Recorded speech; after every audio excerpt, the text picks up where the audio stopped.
क्या तुम काई कबीले से खबर लाए हो? हाँ। बोलो। हर चीज़ हमारे मुताबिक हुई है। अब्दुर्रहमान को बहुत जल्द फांसी दे दी जाएगी और काई कबीले के सिपाहियों में नफरत पैदा हो जाएगी, और अर्तुल में भी। वो तो गुस्से से पागल हो जाएगा। अस्सलाम वालेकुम नाज़रीन। दिल्ली द अमीर अर्तुल के हाथ के लिए लोहे का दस्ताना तैयार करने में कामयाब हो जाता है और अर्तुल को पहना देता है, जिस पर अर्तुल बहुत खुश होता है और कहता है कि अब मेरा हाथ लोहे का हो गया है। दूसरी तरफ तो दुर्गा कबीले के सिपाही अब्दुर्रहमान को जेल से निकाल कर बाहर लाते हैं और कहते हैं कि अब्दुर्रहमान को आज फांसी दी जाएगी।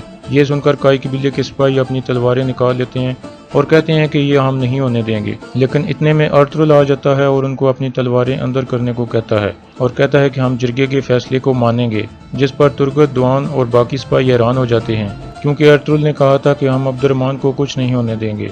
दूसरी तरफ आयतुलन तुजतैकन के पास जाती है और उसे बताती है कि तुम्हारे वालिद ने अब्दुर्रहमान को सजा देने का फैसला कर लिया है, जिस पर तुजतैकन खुश हो जाता है और कहता है कि आखिरकार उनको होश आ गई है। दूसरी तरफ अर्तुल कुरकुत सरदार के खेमे में जाता है और कहता है कि अब्दुर्रहमान मासूम है और उसकी सजा रुकवा दो, लेकिन कुरकुत सरदार साफ इनकार कर देता है और कहता है कि ये जिरगे की अदालत का फैसला है और ये हर हाल में पूरा होगा। इसके बाद वो अर्तुल को अपने खेमे से निकाल देता है। दूसरी तरफ अब्दुर्रहमान को ट्रेनिंग वाली जगह पर लाया जाता है ताकि उसको फांसी दी जा सके, और दुर्गा के सब सिपाही गद्दार गद्दार के नारे लगाने शुरू कर देते हैं, जबकि तुर्गत और दुआन सख्त परेशान हो जाते हैं कि अब क्या किया जाए।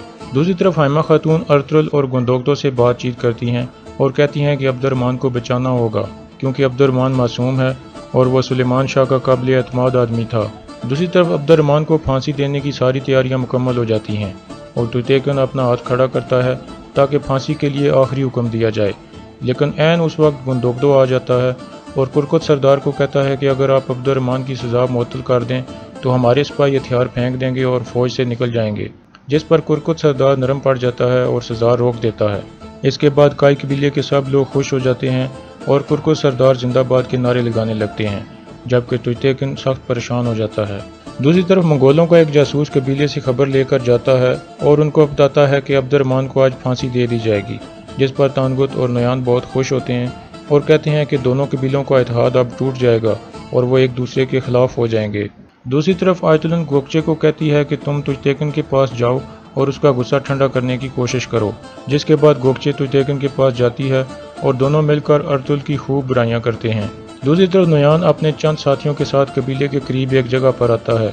इतने में कोजाबश वहां आता है और नयान को खबर देता है कि अर्तुल बहुत जल्द अपना कबीला छोड़ देगा ताकि दोनों कबीलों के दरमियान इत्तेहाद कायम रह सके, जिस पर नयान कहता है कि अब उसको शिकार करना और भी आसान हो जाएगा।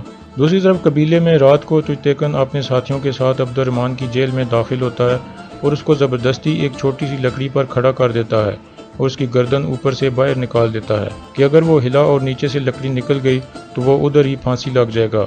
ये बहुत ही अजियतनाक था, क्योंकि पाँव के नीचे लकड़ी इतनी छोटी थी कि दोनों पाँव के कुछ हिस्से ही उस पर आते थे और उस पर खड़ा होना बहुत ही मुश्किल था। दूसरी तरफ अर्तुल तुर्गत और दुआन को कहता है कि कल तुम दोनों गायकली के पास गार में चले जाओ और अगले काम के बारे में तुम्हें बाद में बताऊंगा। इसके बाद वो दिल्ली तामीर के कान में कुछ कहता है। दूसरी तरफ आयतुलन गोकचे को कहती है कि तुम एक अच्छी लड़की हो और एक दिन मैं तुम्हें अपनी बहू जरूर बनाऊंगी। इतने में तुजतैकन आ जाता है और वो भी गोकचे की तारीफें करता है। इसके बाद आयतुलन कुरकुत सरदार के पास जाती है और कहती है कि तुजतैकन ने लड़की पसंद कर ली है, और यहाँ इस किस्त का इख्तिताम हो जाता है।